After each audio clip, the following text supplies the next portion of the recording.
Hey, welcome back to The Explainer, where we take complex network systems and turn them into clear, actionable knowledge. Now, if you've been following along with our recent deep dives, you know our last three topics were all about damage control.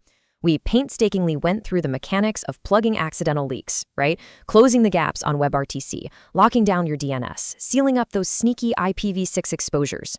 Every single one of those explainers was about making absolutely sure that nothing slips outside of your VPN tunnel by accident. But Today we're looking at something totally different, because split tunneling creates a gap on purpose. All right, here is our agenda for today. We are going to look at the friction problem, how this feature actually works under the hood, the major security trade-offs, good versus risky use cases, and finally, a live demo of the consequences. Part 1, the friction problem. Let's talk about why split tunnels even exist in the first place. Okay, let's dive right into the core issue here. Full tunnel VPNs create a ton of everyday friction. Pretty much every VPN scenario we've covered so far assumed a full tunnel setup, meaning every single byte of your data is shoved into one encrypted path out to the internet. Split tunneling deliberately breaks that rule. Instead of forcing everything through that one pipe, it lets you say, hey, route my banking app directly to the open internet, but keep my web browser locked down inside the VPN tunnel. And the motivation for this is entirely practical. We're talking about real, everyday usability headaches. First off, local devices. When you're on a full tunnel, your local network basically vanishes. Good luck trying to print a document or pull a file off your home NAS drive when all your traffic is being beamed to a remote server. Second, bandwidth and latency. Routing heavy, harmless local traffic through a VPN server halfway across the globe just slows everything down. Third, geo-restrictions. We have all seen a banking app or a streaming service totally freak out and block you because you're using a VPN. And fourth, corporate bandwidth.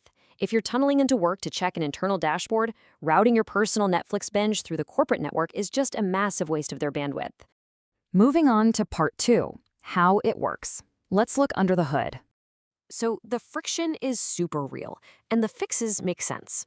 But how is your device actually pulling this off? Well, there are two distinct ways this happens. The first is app-based split tunneling. This is where your VPN client hooks right into your operating system to tag traffic per process. You can literally tell the system, hey, run Google Chrome through the tunnel, but let Zoom bypass it completely. This is incredibly common on mobile. Android's native VPN service API handles this kind of per-app routing beautifully. The second way is route or IP-based split tunneling. Instead of looking at the specific app you're using, this method defines the tunnel based entirely on the destination IP address. And you know what's crazy? For those of you who've been with us since the very first explainer, we were actually doing this already. We just hadn't given it a name yet. Remember Priya connecting to her internal HR dashboard? That was exactly her setup. Her configuration rule, allowed IPs equals 10.0.0.0/24, is quite literally what route-based split tunneling looks like.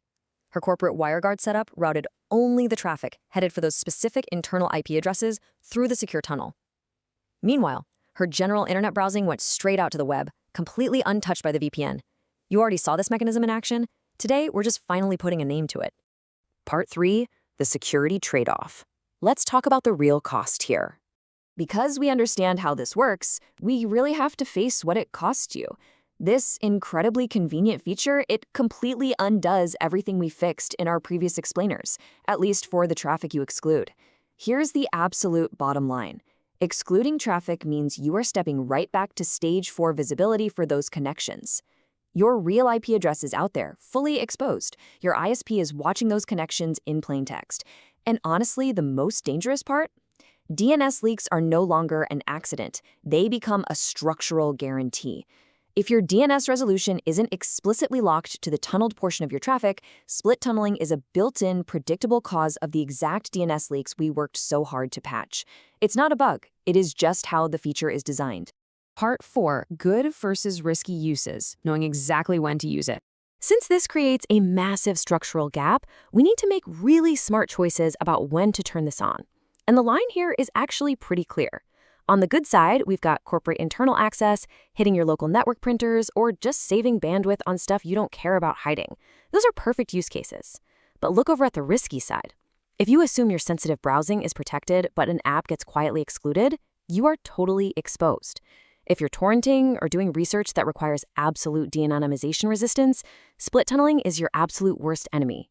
It is literally the complete opposite of a security feature when true anonymity is your goal. Now, to be clear, this isn't some niche experimental concept. The major providers heavily support this. ExpressVPN uses app-based routing. NordVPN has it on Windows and Android. Proton VPN does both app and IP-based routing on desktop and Android. But here is a wild little detail that almost every generic overview skips. Apple's iOS has historically severely restricted third-party VPN apps from doing true split tunneling. And that's all because of strict limitations in Apple's Network Extension API. So if you're an iPhone user, you have to be extremely cautious. Do not just assume this feature works on your phone exactly the way it does on your PC. All right, part 5, the live demo. Let's see the actual consequences. To really hammer this concept home, let's do a step-by-step breakdown right now, live, so you can see exactly what this structural gap looks like in the wild. Watch how easy this is.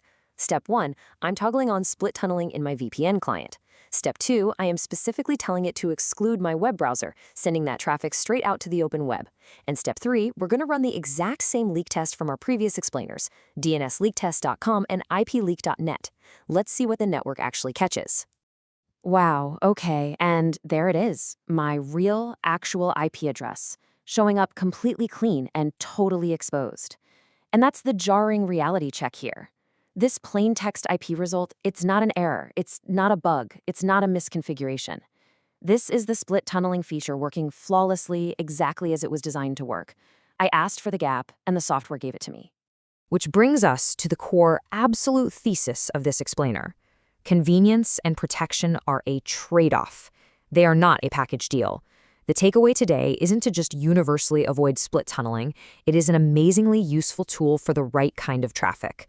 But as someone who actually understands how this works now, you have to remember that nothing is protected unless you can explicitly name the layer covering it. You have to know exactly what you've decided to exclude. So I'm going to leave you with a question to chew on. What traffic have you unknowingly excluded on your devices just in exchange for a little everyday convenience? Go check your settings, understand your routing rules, and I will see you in our next deep dive as we keep mapping out the intentional gaps in your network. Catch you then.